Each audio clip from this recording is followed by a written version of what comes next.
Did I see Kurko Twitter about Yeat? He claims he got a $13 million record deal on no comment. I don't know about that, bro. Zach B is gonna have him performing Money So Big in Bangladesh when he's 83 years old. Bro, $13 million. That's what I always say. With rappers taking fat ass advances. If this is true, y'all gotta chill. You're basically like signing your life away.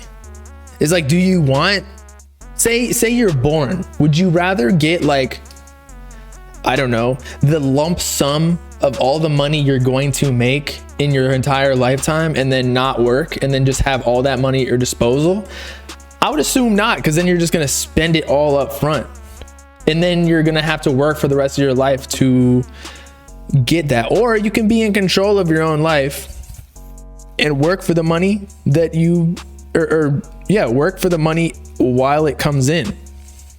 And so you don't have to do anything extra if you don't want to. You know what I'm saying? But 13 million is crazy. How many albums is that? The thing is, so Trippie Redd just got 30 mil, right? For his 3 projects. How many mixtapes is that in between? I have no idea. But with Yeat doing 13 mil, I don't know how many albums he's sold his I don't know how many albums he did for the deal that he did with Interscope recently, but it could have been just for 2 Alive. And then like for $1 million, because 2 Alive is definitely making $1 million within like a year or two, just off streams alone. But 13 million, maybe he could renegotiate with Interscope and be like, look, 2 Alive made this shit. They didn't even really push it, right? Remember, it wasn't even on Rap Caviar. And that's where like all these rappers get streams. Like y'all think Lil Baby and Lil Durk are like on, and they are. But low key, they get like the boost of the whole industry because of Rap Caviar and the Apple Music playlist, okay? That's where all this shit comes from. So what I'm saying is, since 2 Alive did so well, maybe he went back to Interscope like, yo, look at these numbers, bro. Maybe I'll give you 3 albums for 13 mil or 2 albums for 13 mil. Because remember, Trippie did 30 mil for 3 albums. So Yeat, how much is the album for Yeat now? Maybe not worth 10 mil, but 5, 3, right? Was the deal for 7 mil a 360? I don't know.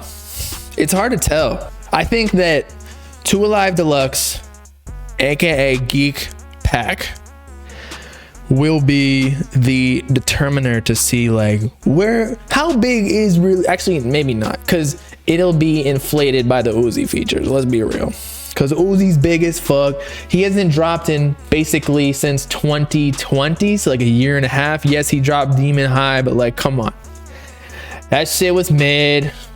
So like, they're waiting for Uzi to actually be in his bag, and y'all are saying that he's in his bag. So like, the Uzi feature, I think people are gonna show out for him.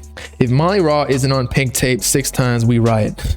I don't know. I don't really care who he has as producer, even if it's Brandon. Like,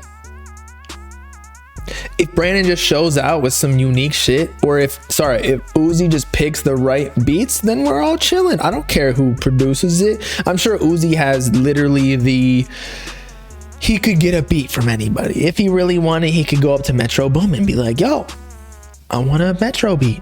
But I think what happened for EA is that Uzi was up, right? It doesn't even really matter who produces Uzi's songs. I'm not talking about the quality, but like for sales wise, Uzi is a big enough fan base where he can get a fucking YouTube type beat producer and it'll still sell well. Honestly, not that Yeat did that, but Yeat is working with like underground producers, right? Like all the people that he came up with. So Uzi's in the same thing, but even to a much higher degree. The only mainstream producer he's worked, but is Filthy really like that mainstream? Like, yeah, he's working on Dying and he worked with Cardi, but like, who else does Filthy really have credits with? Like, let's check that shit out. Filthy genius. So he's got a whole lot of Red. He's got a lot of Blade. He's got he's got Maddox, Shrooms, Uzi. Okay, Lucky, Yachty. Okay, so Yachty is mainstream, but like Killa Killa, I don't know if that's the most popular song. Amine. Okay, so yeah, maybe Amine is definitely mainstream. Bitches be listening to his song. Funny, but like he's only got a couple of those, you know what I mean? Like I wouldn't call Filthy that mainstream. Mainstream producer to me is like Pierre, like things where it's like a household name for a casual listener. You know what I mean? Like what is Filthy mainstream to y'all?